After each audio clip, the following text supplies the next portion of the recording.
Well, thank you very much. I'm very honored to be here and honored to be giving this particular lecture. I'm going to start by saying some things, a number of remarks, and then I will shift at a certain point to the PowerPoint. So let me just hope that I can read my...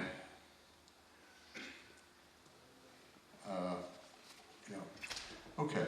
So this morning in today's Times of India, there was an article entitled PM to Trustees, Build Mandir Without Bitterness in Society. The article described a courtesy meeting where Prime Minister Narendra Modi asked members of the trust that is undertaking the construction of a new temple in Ayodhya, the Sri Ram Jarum Bhuma, I'm sorry, I can't pronounce this, Tirtha Trust, to ensure the temple was built peacefully, quote, without any bitterness in society. The incident reported is, of course, part of the ongoing story of the competing claims for the title of the Babri Masjid in Ayodhya that was ostensibly resolved by the decision of India's Supreme Court last November. Whether the building of the new structure can be accomplished without bitterness remains to be seen. As those here know, this conflict goes back centuries and remains one of the tragic symbols of interreligious conflict in India. In fact, it stands out as one of the highest profile conflicts in the world, ranking with other global level conflicts such as the Temple Mount in Jerusalem.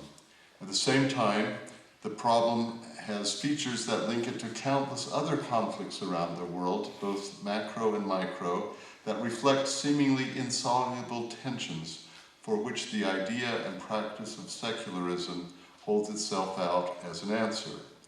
Whether it is an effective answer depends on what type of secularism is advanced and on the attitudes of and agendas of those invoking the fundamental idea. In my presentation this evening, I want to reflect on varieties of secularism from a comparative perspective, with the hope of a minimum of contributing some increased clarity to this heavily worked theme, and suggesting some elements of a refined concept referred to under the label of secularity that can help enhance implementation of our conceptions of the secular and the related ideal of freedom of religion or belief in our increasingly pluralistic world. This seems particularly appropriate in a memorial lecture that honors the memory of Dr. Asghar Ali Engineer, one of the giants in thought about secularism in India and beyond. He was someone deeply committed to India as a, quote, multi-religious and multicultural country and modern secular polity, but at the same time recognized that as such, India, quote, can survive only if religious people are determined to promote religious and spiritual values.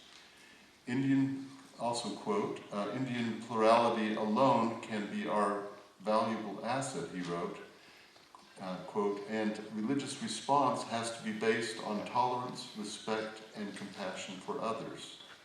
This globalized world cannot escape being religiously plural, secular, and democratic, unquote.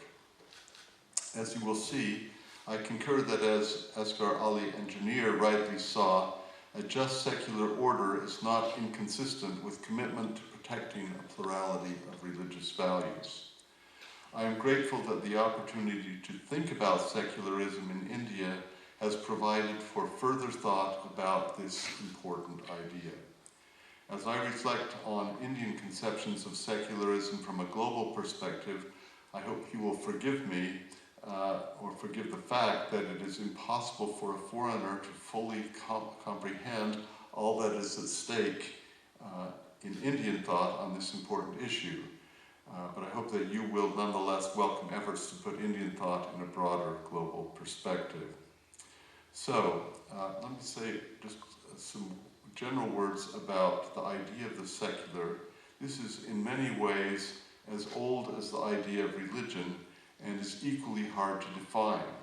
The secular, in the most obvious sense, relates to what is not religious, so that the conception of the secular is inherently intertwined with the understanding of religion to which it is contrasted.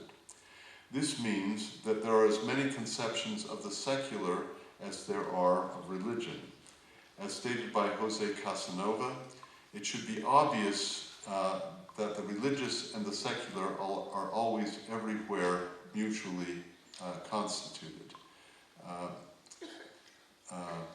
And yet, as Talal Assad's work has reminded us, the secular has also become an independent epistemic category with its own genealogy, its own linkages to the evolution of modernity, its own risks of being warped by competing power structures, its own subtle shifts of understanding in a postmodern age. As Janet Jacobson and Anne Pellegrini have noted, forms of secularism tend to vary with the religious formation in relation to which they develop. Citing Assad's work, they note that, quote, secularism and religion remade each other. Secularism and religion interacted to produce mutual transformations in the colonial situation and presumably in its aftermath. One of the results is that secularism is not merely a form of universal discourse that can provide an automatic framework for discourse equally open to everyone. It is certainly not an automatic medium that presents prefabricated answers to questions of religious conflict, tension, discrimination, repression, and the general quest for a common life in pluralistic societies. With this in mind, we need to be careful about how we understand traditional accounts of secularism and the role it plays in modern society and in modernizing society. We need to be cautious in accepting some of the common narratives. In the first place, we need to be cautious in accepting what I will call the moral of Westphalia. The standard account of secularism, at least in the West, and the rise of religious freedom, is that they emerged from the cauldron of religious warfare that tore society apart following the Reformation. The Peace of Westphalia in 1648, in the standard account, solved the problem of religious warfare by submitting religious conflicts to the priority of the secular. Within particular emerging states, the principle of cuius regio eius religio applied. The prince determined the religion of his realm. Within the realm, the prince could select preferred religion and enforce homogeneity.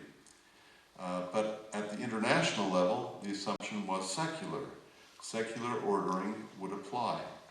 The secular order would crystallize into modern nation states which would no longer fight each other over religious issues. That was the idea. The new secular order would domesticate religious conflicts, and a new order of secular reason would prevail.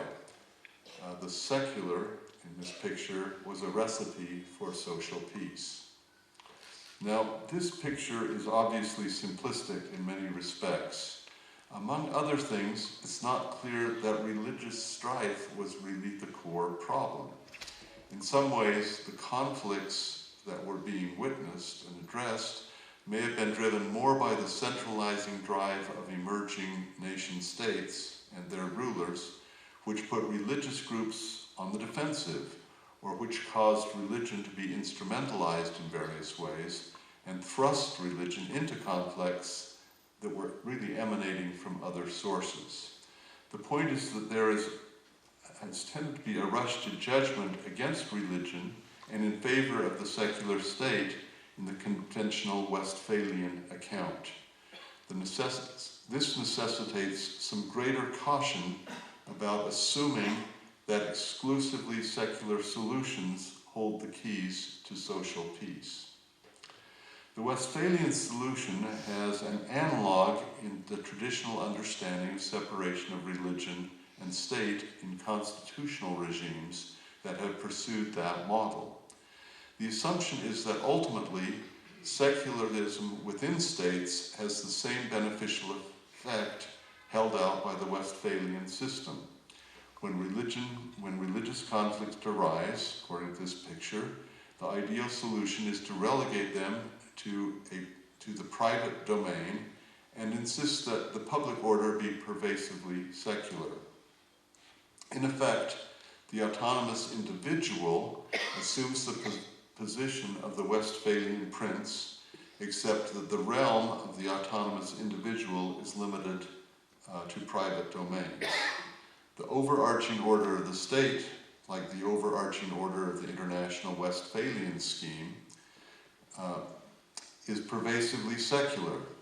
Individuals and religious communities have autonomy, but that autonomy is hedged in by the wall of separation between religion and the state. Again, the assumption is that religious violence and intolerance emanates from religious rivalry and difference.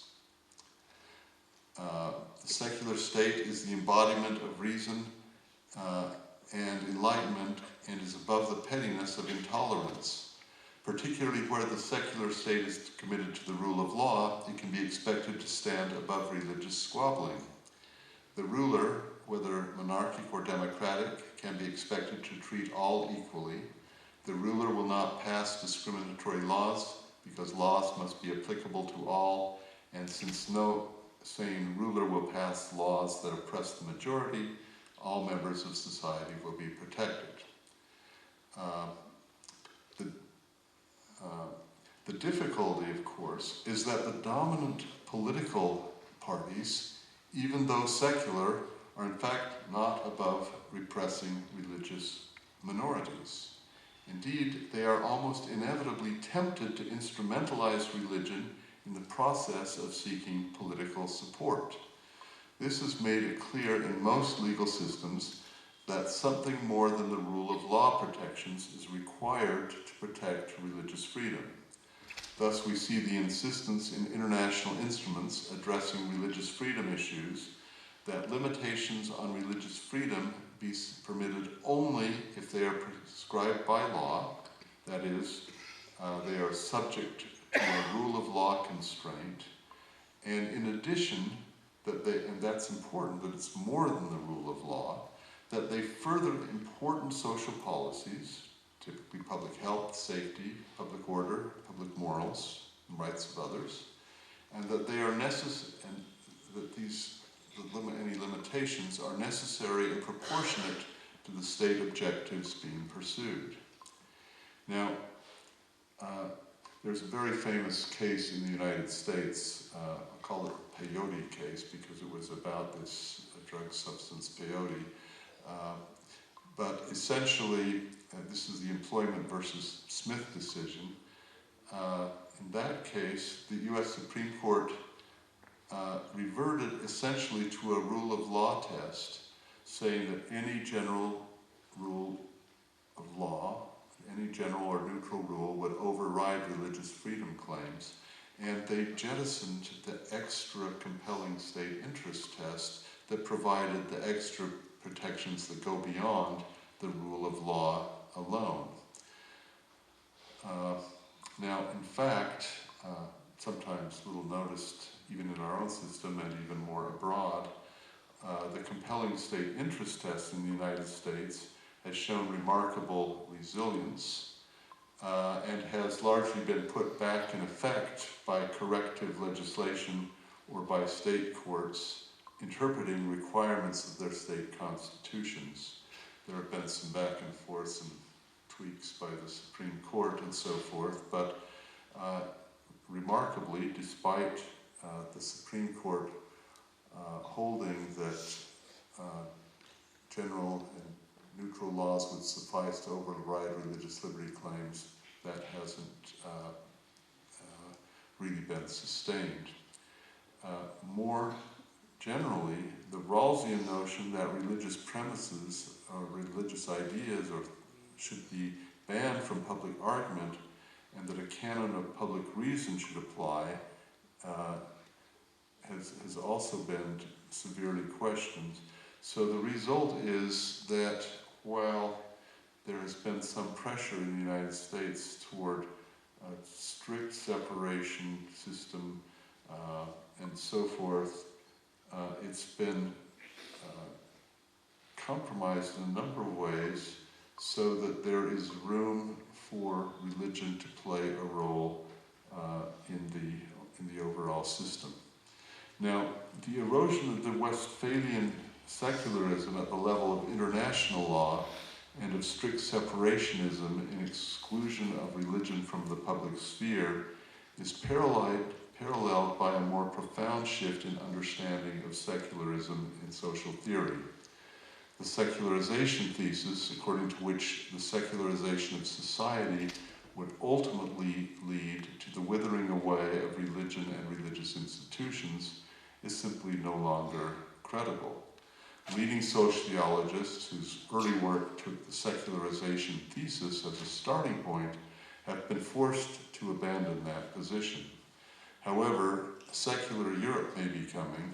The thesis simply cannot be empirically validated in the rest of the world. Religion and religiosity survived the worst ravages of anti-religious persecution of the communist era, and despite communist efforts to throttle religion in various ways, appears to be growing there as well, although it's getting more difficult. They've got some other things in mind with the coronavirus, but we'll leave that aside. Certain important aspects of the secularization thesis remain intact, such as the fact that over time, social institutions have become more specialized, with many aspects of social life that were the exclusive domain of religion having been split off institutionally in various ways, but the residual significance of religion as a social factor remains. Against this background, the sociologist Jose Casanova has suggested a basic analytical distinction between what he calls the secular as an epistemic category, secularization as an analytical conceptualization of the world historical process by which the role of religion in modern societies is changing, and secularism as a worldview and ideology. Casanova has played a major role himself in describing the continuing and growing strength of religion as a factor in the public sphere. He acknowledges the prevalence of what Charles Taylor has critically characterized as subtraction theories, i.e., the notion that natural reality is increasingly described without reference to religion. But he points out that secularist theories that have taken the secular world for granted as an epistemological starting point have failed to recognize that secular outlooks are as much in need of analyzing, studying, and examining as their religious counterparts. Increasingly, we are seeing societies in which modernization is accompanied by processes of religious revival, and this should put into question the premise that the decline of religious beliefs and practices is a quasi-natural consequence of processes of modernization. What this implies is that there is room for multiple modernities and for understanding multiple ways that religion and public order may be related. Thus, we can see the reality, for example, of American, French, Turkish, Indian, and Chinese secularism, to cite only a few. Now, what I want to do now is shift to the PowerPoint, if I could, so I'm used to being able to run it from here, but I take it that's not going to work. So, let's see. There are a couple of these slides that are correlated with what I've been saying. So, let's go to the religion state types.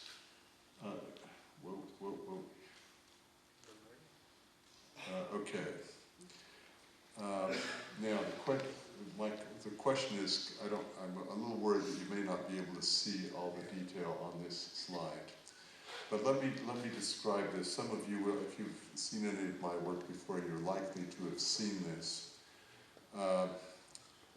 this is actually a representation of the range of ways that religious institutions and the state can be related to each other in societies, and frankly in any society. There's a loop structure because this shows a kind of correlation with basic notions of religious freedom and also with basic notions of the secularity of the state.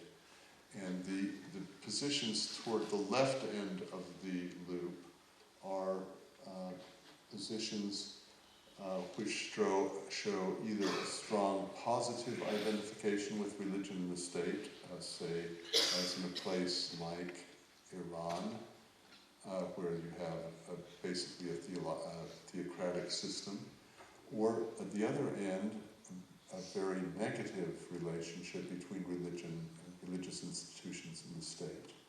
And then there are a lot of positions in between, and this continuum is designed to represent the full range of ways that religious institutions can relate to the state. And the point for purpose of this lecture on the varieties of secularism, or varieties of secular institutions, or varieties of secularity, is that the situation, the positions on the right are more closely, that there are different types of secularity. Now, let's go to the next slide, because I think you'll be able to see that more easily. So, if we look around the contemporary world, there are a range of types of secular systems. There are a range of other systems that aren't secular, but there are a range of secular systems. So, starting at the top, we have cooperationist systems. I would say most European countries are cooperationist. Germany would be a key example, and there are a number of very significant kinds of cooperation, such as collection of church taxes. This is a complex structure in a way, but religious organizations have the right to, in effect, tax their members, and then they enter into agreements with the state to gather those taxes. They pay the state about 4 or 5% of the take, and the rest goes to the churches. Well, this is very helpful cooperation.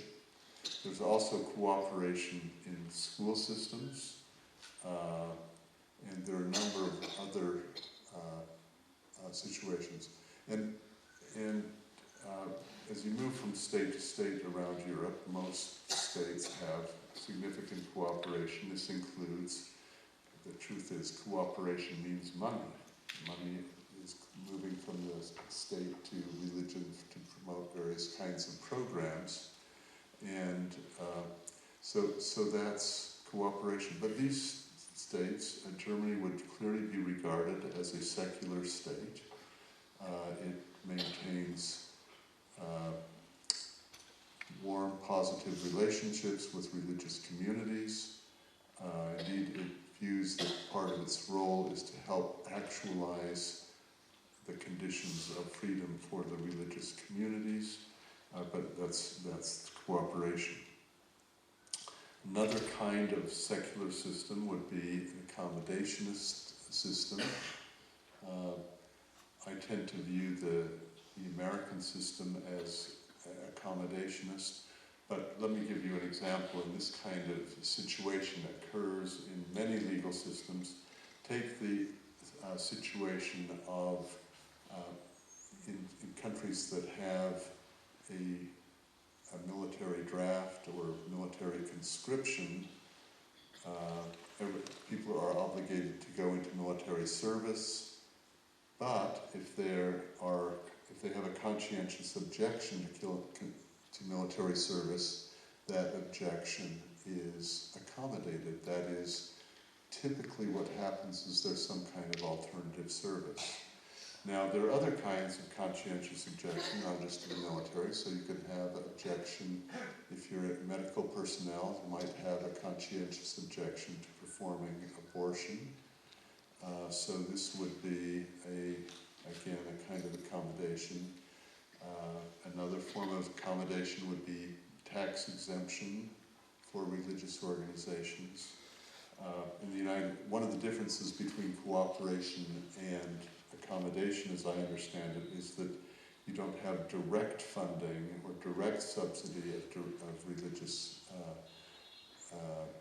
activities, but you can have sort of this kind of indirect support through tax-exempt status, which makes it easier for religious communities to function. Okay, so that would be an accommodationist form of a secular system. Then the next, and often this is thought of as the archetypal secularist system, but it's one of the things that's significant here is to note that there is a range of others. I remember several years ago I was asked to give a lecture in Nigeria because they were trying to figure out how to interpret a kind of vague constitutional provision there. And the person who invited me really wanted me to, in effect, advocate American separationism as the appropriate, the one and only appropriate interpretation of the Nigerian Constitution. And he was distressed a little bit to learn that only about a third of the countries on Earth have separationist type systems. And those systems actually come in a number of different kinds of categories. I'll come back. Let me just, oops, I've got to. I'm going to come back in a minute and talk a little bit more about those, but let me just talk about a couple of the other positions that are noted here. Laicist systems. France is known for having one. In Europe, France would not be regarded as a cooperationist regime. It's got a very strict form of separation, although even separationist France and laicist France has significant funding.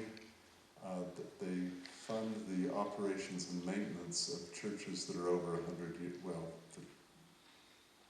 essentially are over 100 years old. You have to recompute every year, right? But because it gets longer. But that's actually quite cooperationist, but the idea is that they're paying for the historical value of these things. So they're really paying for something that's secular and not for something religious.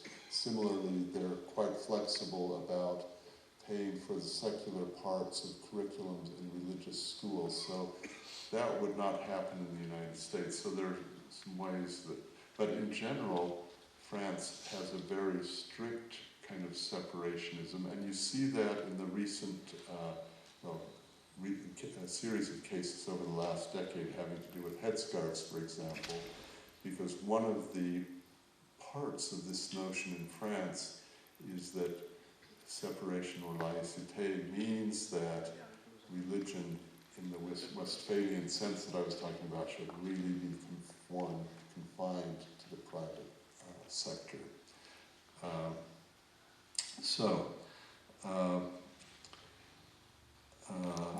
Also on the chart that I had, we recognize that there are some secular systems that are really secular, and they're secular to the point of being overtly hostile toward religion. We call these secular control regimes, and China would be, at this time, one of the key examples of that. Okay, go to the next slide for a moment. The next one just is back to that chart, and the little red zone is where the separationist regimes are. So go to the next slide. Again, it'll have things that are easier to read. And click again. Now, there are a number of ways that separationist countries deal with, in their constitutions, talk about separation. So one of the interesting things is the Russian constitution, Article 14, happens to have the four major ways. Usually a country will have one or two. Russia has all four. So let me just read this. The Russian Federation shall be a secular state. No religion may be instituted as state-sponsored or mandatory religion. Religious associations shall be separated from the state and shall be equal before the law. Okay, let's do the next thing. So, secular state. Here, first thing is, a number of countries in their constitutions will simply say they are secular states. Since I think it's 1976, India has added that to the constitution here. You see this in a lot of states that were formerly French colonies, because this is sort of the French way of thinking about things. But that's one way of emphasizing the secularity of the state.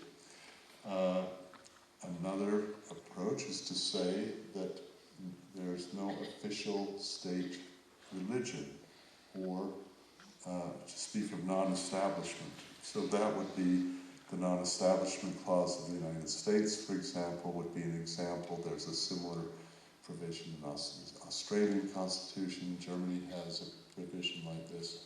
So this is where a provision in one way or another talks about separation of religion from the state. But that will always be subject to interpretation, because the reality is people in society have religion. You can't totally separate the state from the people in society. So exactly how you draw these lines institutionally gets worked out. But constitutionally, the provision says something like no establishment of religion or separation of religion and state. Okay, the next one. This is just another way of saying the same thing, that there, one way or another, there will be talk of institutional separation. And then the next possibility is equality before the law. Now, that one is not necessarily, it's not obvious that that would be an earmark of secularity. Although, if you have an insistence on equality, the state is going to need to treat different religious communities differently, which the same, so that it will in effect probably require the state to be secular. Now, India has long talked about has this equality notion, and so that's built into Indian notions of secularity. Okay, so those are various notions of separation. These are often linked to notions of that the state should be neutral. But neutrality, let's go down another slide. Yeah, okay, so I'm going to start talking about ways that the state could be neutral. A state can be neutral by inaction. You're going to absolutely do nothing to help religion. You're neutral, that's neutral to everyone. And for many years, that was what was intended or understood as the non-establishment clause in the United States. It's spoken of as the no-aid principle. So that's one way you can have neutrality. Okay, what's next? Another approach is that the state can be, in effect, an impartial umpire. There are a lot of religious groups, and the state sort of watches them and makes sure they're staying in line, but it's not interfering with them. It's just making sure that in the great competition of life, they're not doing things that are bad to each other. Okay, next. This is similar. This the idea is that the state is a monitor of an open forum. This is actually pulled from American constitutional law. The idea is that the speakers or religious actors can participate in a forum, and what the state does is it kind of sets the limitation on how what are the forum rules, what are the times you can do it, what's the manner, various things like that. Okay, next. The state protects substantive equal treatment. Now this is a little bit more interventionist in the sense that the state is being secular, it wants to treat people equally, but the notion of equality is a substantive equality. And so, the idea of substantive equality is familiar. Easy example would be a parent has two children. One of the children is very gifted, very bright, and the other is mentally retarded. Now, the parent loves both of the children, wants to treat them equally, but equal treatment is not going to be same treatment in this case, because the needs are very different. And the idea in the religious realm is that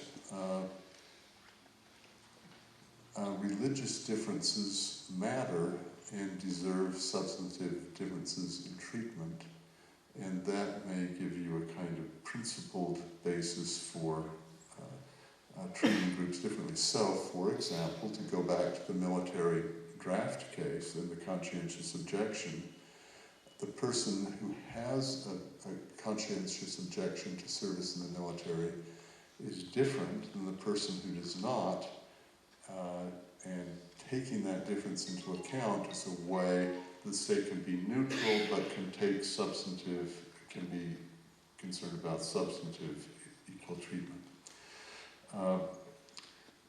Okay, and then the final thing on slide. The state seeks to actualize the conditions of freedom. Now,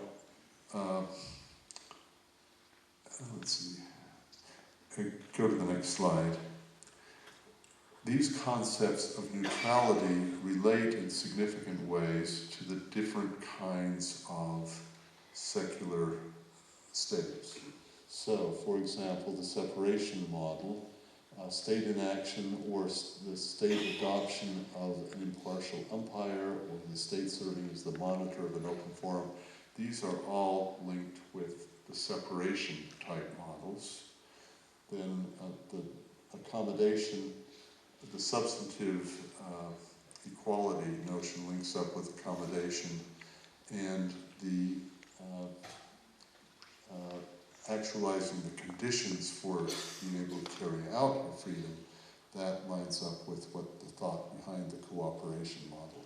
So you can see that the idea of neutrality links to various models of the secular interaction of religion and state, but because the neutrality is a vague concept and can be given different meanings, it will have different meanings in different kinds of systems. Okay, the next slide. Go on more. Okay. There's another way you can look at these things. This draws on the work of a scholar, basically a scholar he's American, who's done one of the outstanding studies of Indian constitutional law from a comparative standpoint.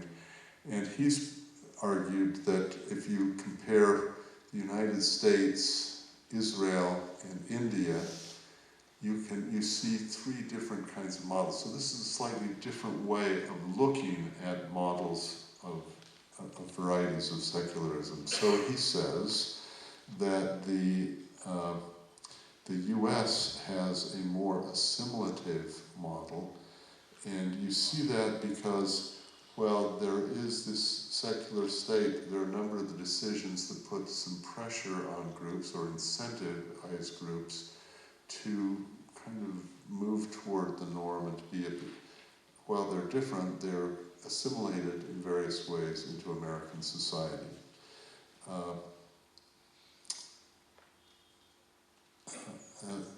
I'm not sure whether I totally agree with these categories, but he also says that you could have different degrees of emphasis, and that will make them look more or less like other systems.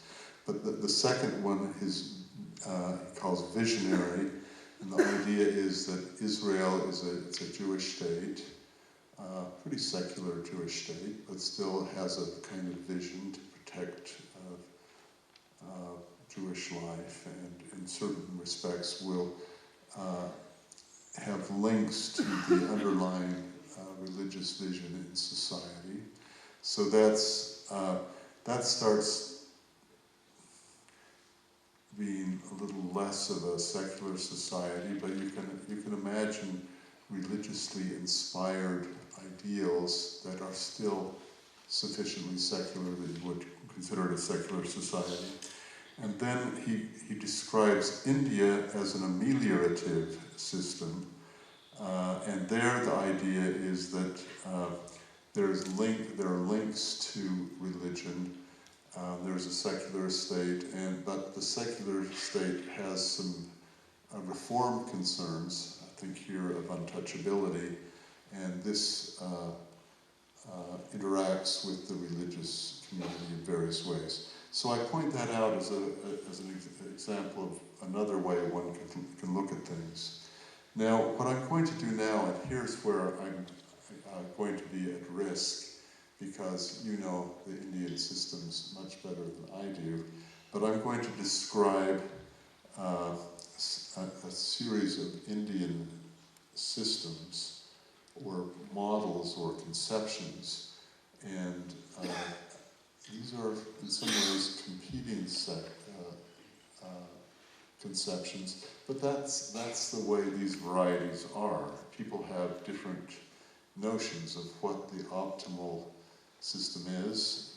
There are, of course, some people who don't want a secular system at all, but there are different conceptions of the secular. So, first of these slides, go one more. So, the Gandhian model. Now,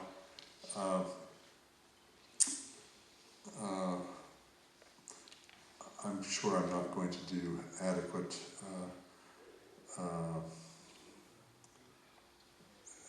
to give this one adequate credit. And I've just lost my notes.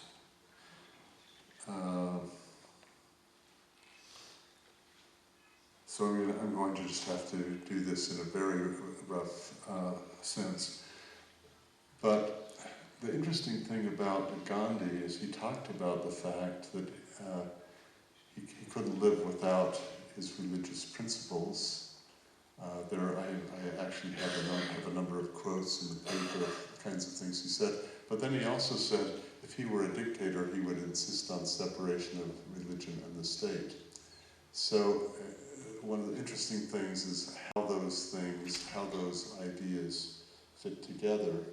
And one author argues that what's going on is a kind of epistemic humility on Gandhi's part, but also a notion that was influenced by this notion, which I will try to pronounce, Anakantavada, which was a notion that he had been influenced by Jainism, but it's the idea that truths are multi-sided, and it's difficult, if not impossible, for finite human beings to understand things perfectly, so that you try to, what's important is that you're striving to implement these and understand these, but you don't necessarily clearly understand things.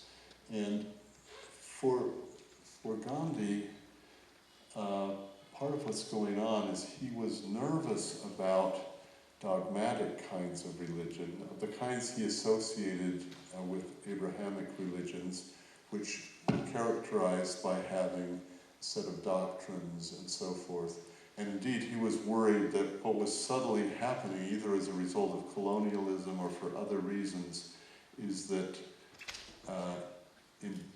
indigenous Indian religions were being pressured to take on more westernized forms with doctrines and so forth that people would line up behind and compete. And so on the one hand, he wanted to be following his own personal views, but he didn't think the state should have a role in shaping or influencing those views. Okay, now back to the next model. This is Nehru. I think in some ways Nehru may have been a fairly sort of a modern Westphalianist, if you will. The state should be neutral to all religions, should be a purely private affair. This is important because it's vital for protecting the pluralist nature of the country.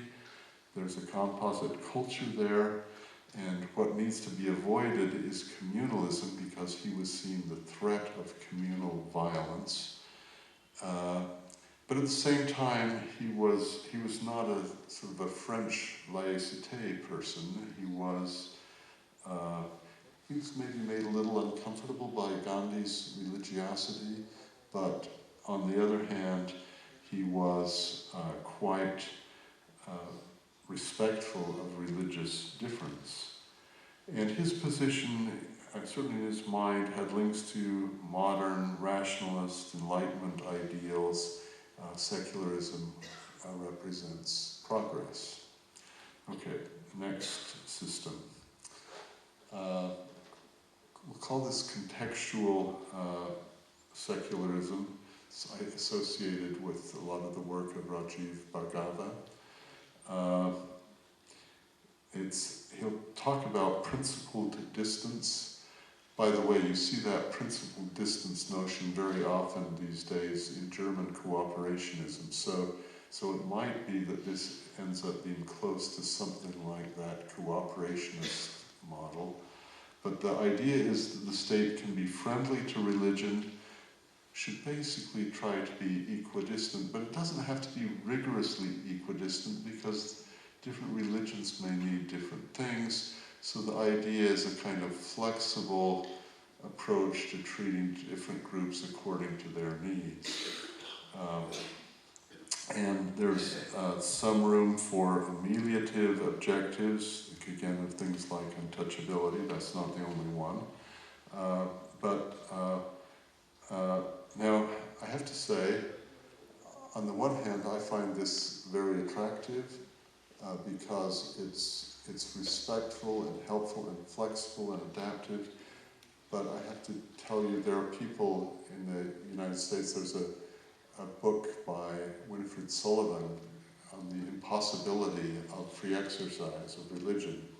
And the reason it's impossible is because if the state needs to be accommodating all kinds of differences, think of the accommodation model, it's going to have trouble not being biased in favor of one against others, and the same thing is going to apply or create complications for this contextual secularism kind of approach.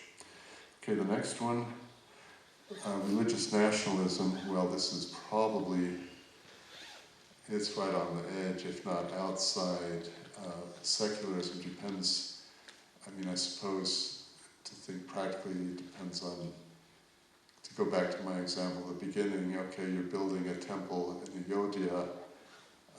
Actually, it's not exactly the state doing it, right? But there are a number of things where you start having a political party that's trying to reinforce things in various ways. We are conscious that President Trump is coming here. He may be doing similar kinds of things to warm up his base. and so on. So anyway, this is another kind of approach. Now, I'm getting close to the end here, but next slide.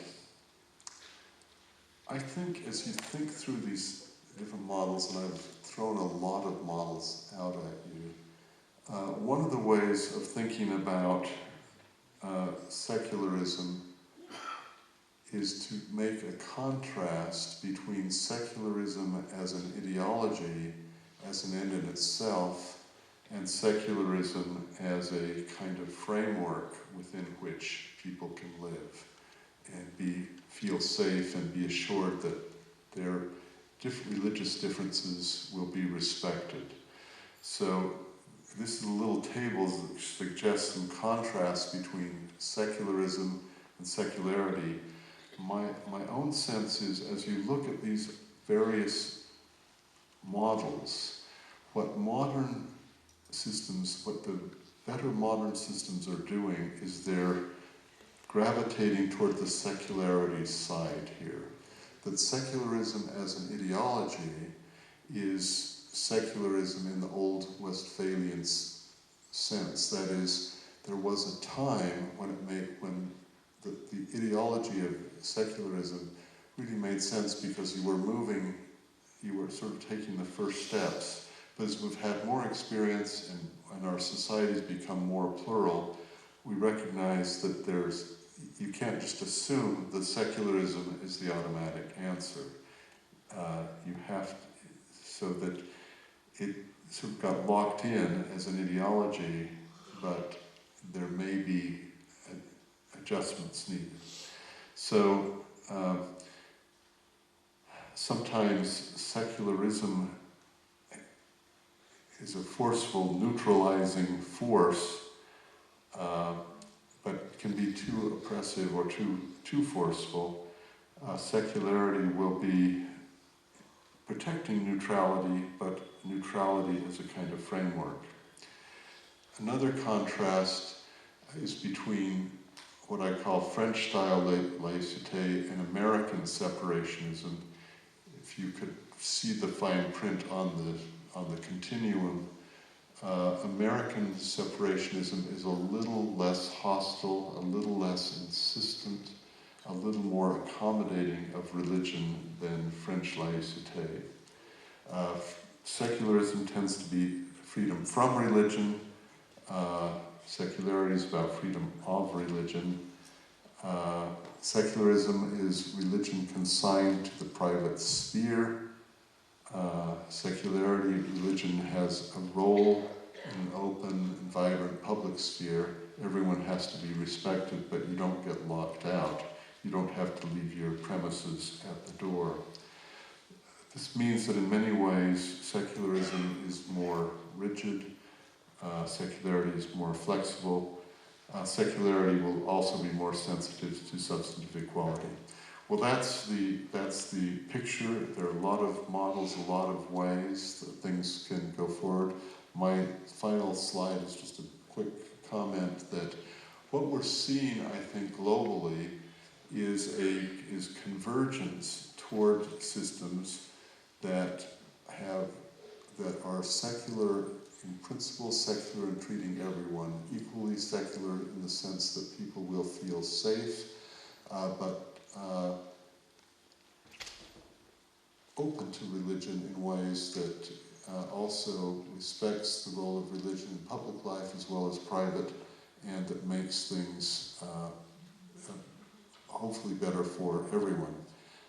So I just note in conclusion that there is some convergence. I know I've been in a number of situations where one would talk about the contrast between India and the United States. They've come closer together in a lot of ways, some good, some bad, but in terms of the way that religion can be given positive acceptance in a fundamentally secular state. So I think that's an interesting thing to note, and perhaps a good note to conclude on. Thank you very much.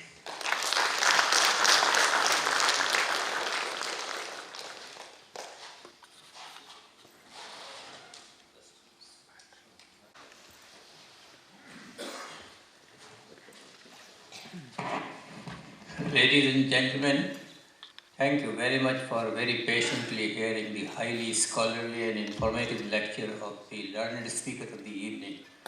Now, before I bore you with my remarks on the subject, we have time and we can take a few questions addressed to Cole, the speaker of the evening.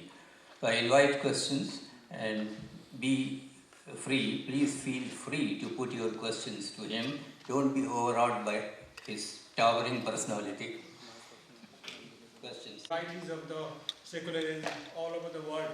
But my question is where we are heading today.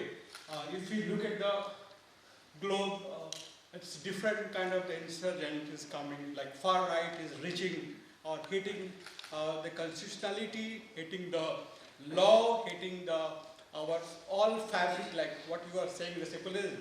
So where we are going from here, like all things, all theory is very perfect, but the way far right it's reaching everywhere in the world, even in our country in India, constitution is very good, governance is very good. The man or the woman who is running the state depend on him or her. So where we are heading today? So just all the. Very good question. I don't know, but I think there are some troubling signs. I think if we talk about our two countries and they're similar in a sense, let me speak to what I see happening in the U.S. I don't think Trump is particularly religious. I could be wrong about that, but I'd be real surprised.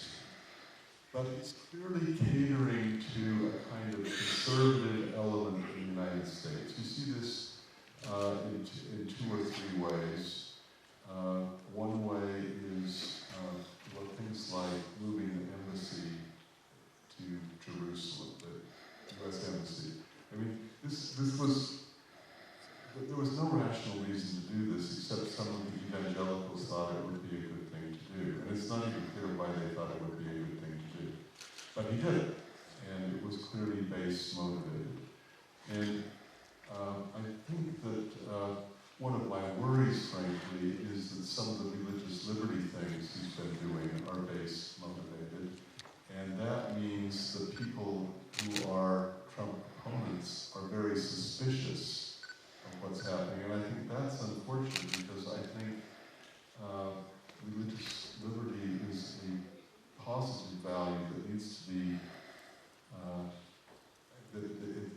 this is not just right-wing politics. But I think we're seeing in a number of countries around the world the sort of interface between religion and populism, and I think that that's something that people need to speak out about and be cautious about.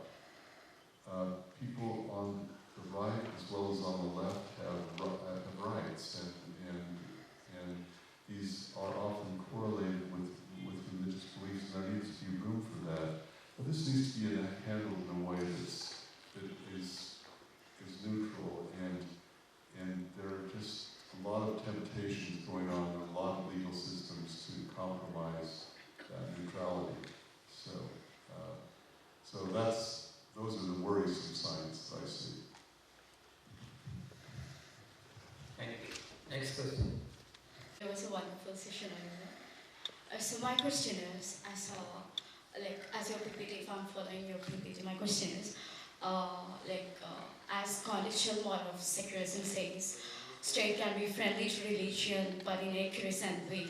So how, in your perspective, how can we connect this contextual model of secularism to a visionary model of a secularist constitution of Israel today? Yeah, it's, just to repeat the question back to make sure I got it right, is the visionary Israeli constitution, is that secular? Now again, Israel is also, as you know, a place where we've got another sort of right-wing leader who is pushing various things that don't seem very neutral and actually don't seem very visionary either. I think the notion. I actually spent some time this afternoon. In fact, actually, this is why I was a little late getting here. I was trying to get a little more clarity on what Jacobson meant by his notion of visionary Israel. I think the notion is this could be actually quite an innocent notion, and actually there might be very good Indian corollaries to this. That is, I think there is some sense that the Supreme Court in Israel can reach back to things that are deep in the Jewish tradition that are actually very positive and helpful. Things like there was a case where the Chief Justice, a very activist judge, and also not very religious, but he was talking about the obligation to treat even terrorists well. And he said, isn't the terrorists created in the image of God also? It was quite interesting for an atheist to be making that argument. And there was a lot of controversy about whether you should have that kind of religious reference in a Supreme Court decision and so forth. But that might be an example of where something visionary could refer to the past. And in some ways, there are obviously things, some of Gandhi's ideas, which were very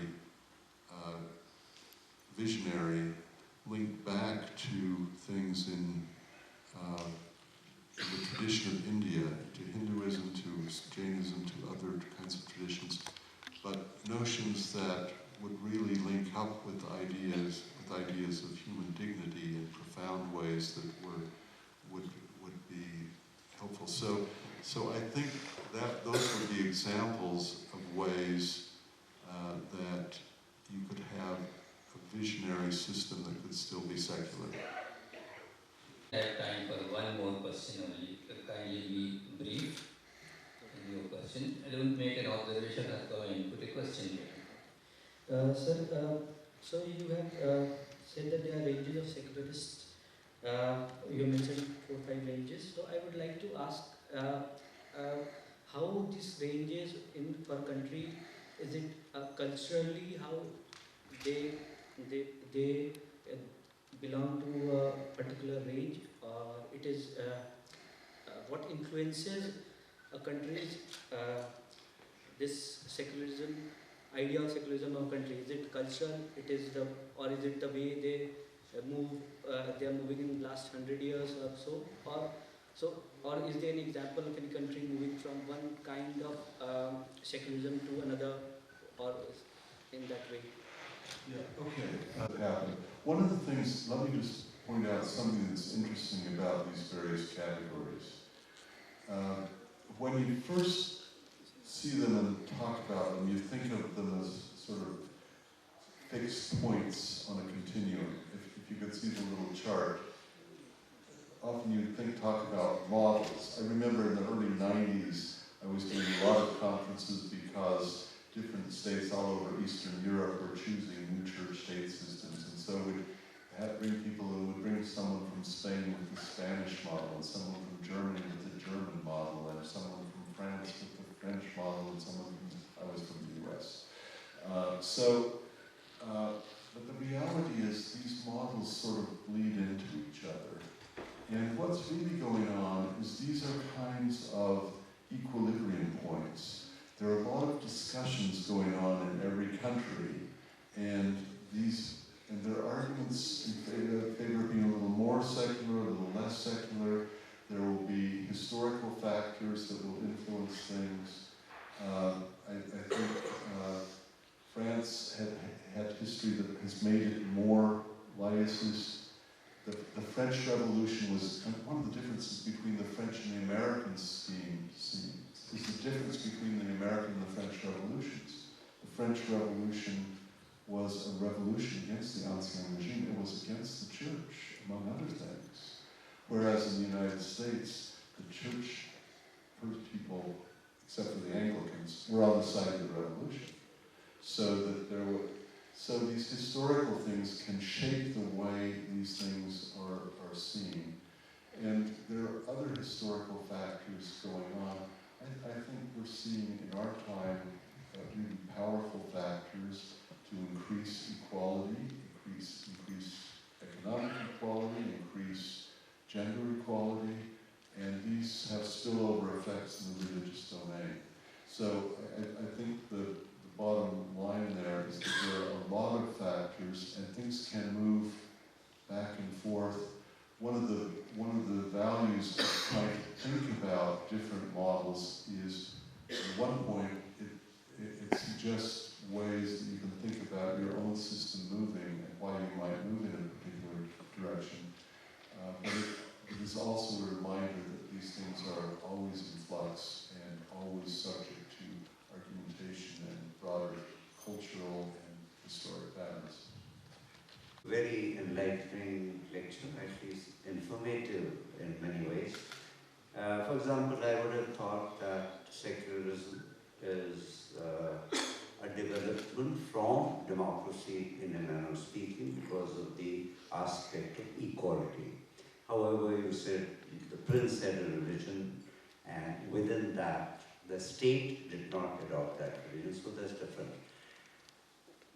Two problems that I have with any analysis of this kind is that atheism, because we are so scared of the communist model most probably, that we do not regard, like when we say secularism, we are talking vis-a-vis religions and therefore vis-a-vis gods, and therefore treating religion equal to spirituality. Now, this is the kind of framework that all definitions of secularism are defined.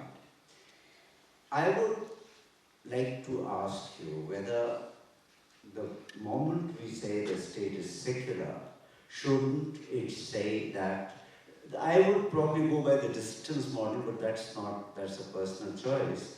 But where do I stand in this secular word? If I say secular, I'm actually already like gays used to be earlier. Oh, you don't even believe in God and therefore you're not good discussing it. You know, that kind of a situation, what happens in America, oh, he's a commie. So you reject them on this. The moment you say something socialistic, you are rejected in the US. So similarly, you are rejected because they say, oh, you do not know religious sensitivities. That's the problem, and how do I face that? Let me try and respond, and if I don't get the whole question, I'll at least get part of it. I think one of the really significant things that has happened over the past 50 years, and this is something that we really owe in some significant measure to the communists, is that there is a really deep sense that the religious liberty norms, there are norms about conscience, and conscience can be secular as well as religious. I think one of the things so if one travels in UN circles these days, you always talk about freedom of religion or belief, and one can quibble about whether that's the best way to do it, but what's at stake is making it clear that the secular state is about making room for, it's what I call secularity, is about making room for everyone.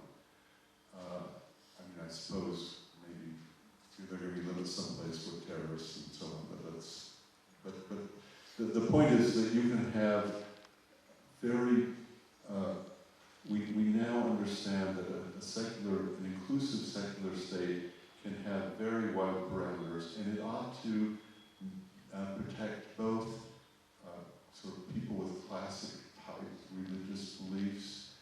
It could protect people with sort of new religious movements. It should protect people who are agnostic or atheists. Probably should protect people who just don't care. And I think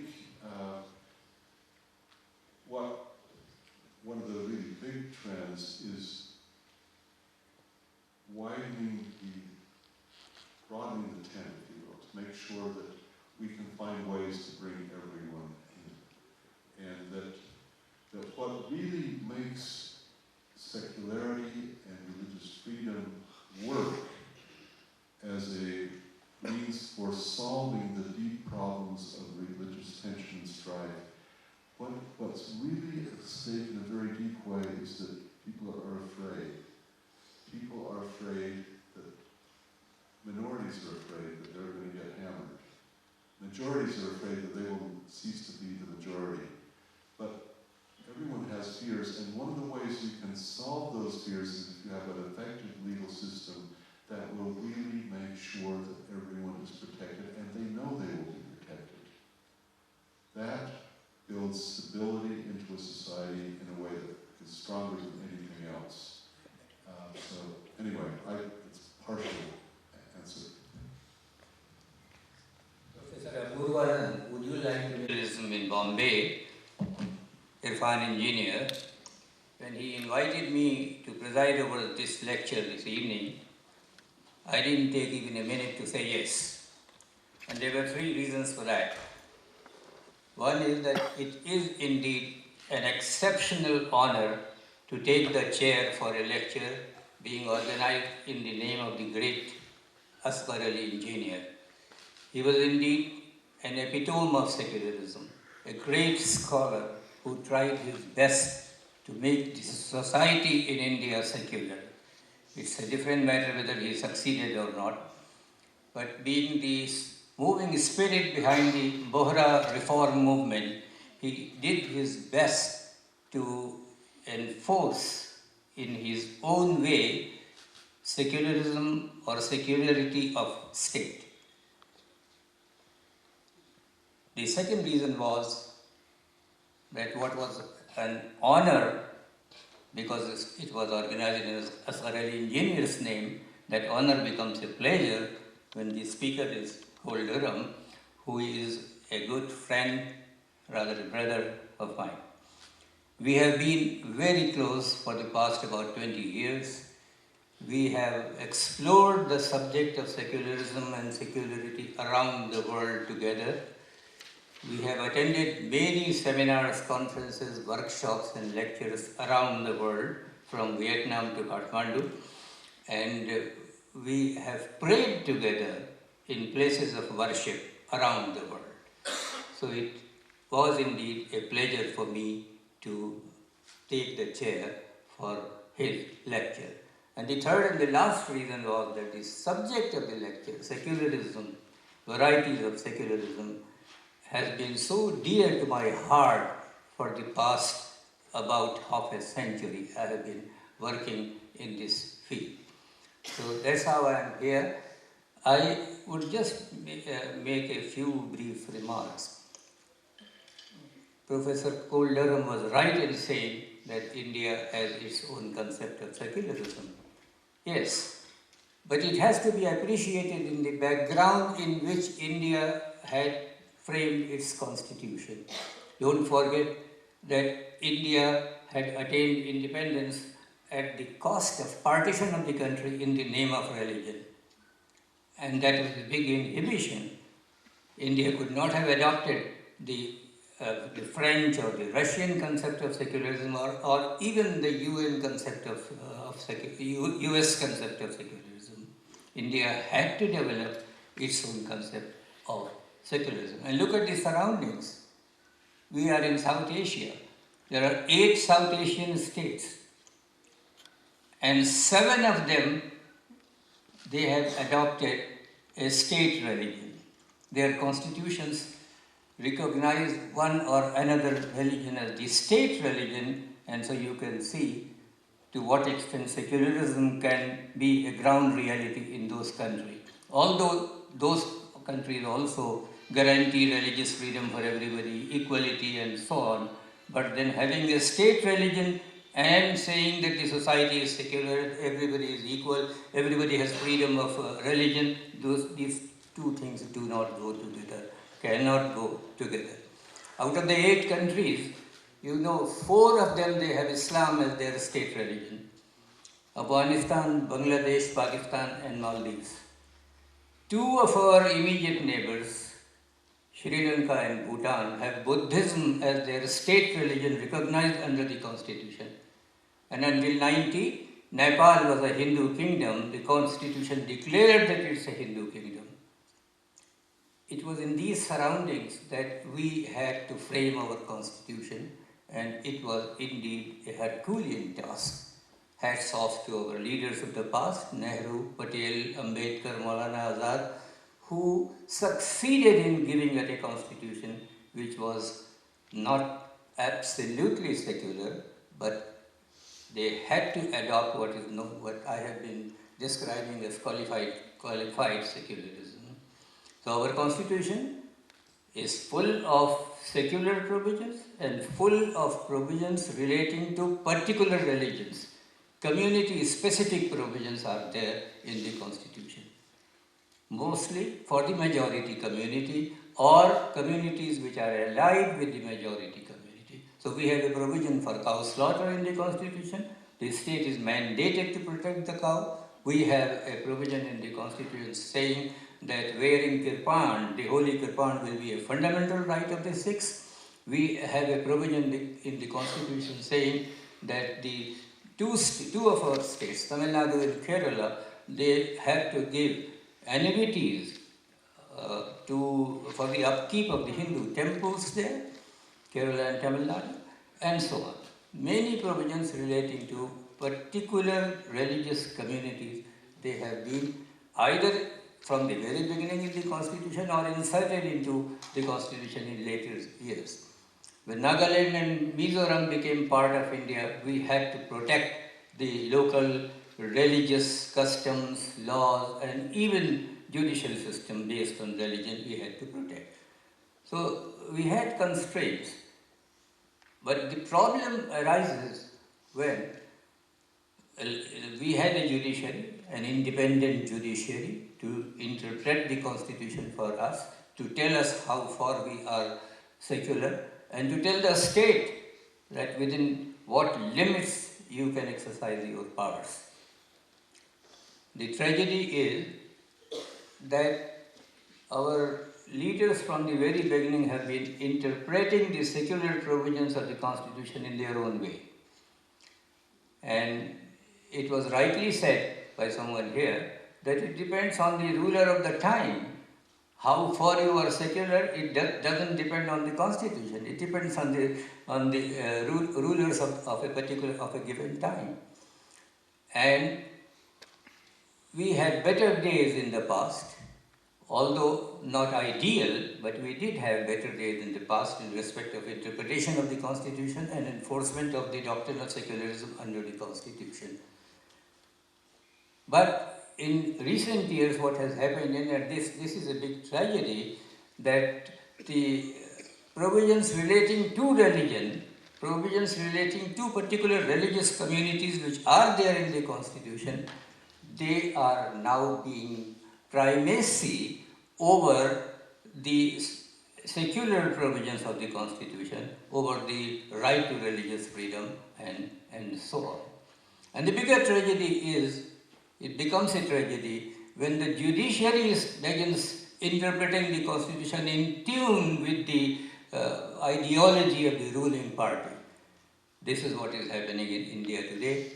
We hope we will have better days in future, but for the time being, the concept of secularism under the constitution, it was never absolute. It was a qualified concept from the very beginning, and that was the compulsion of the circumstances that India had to adopt that qualified concept of secularism.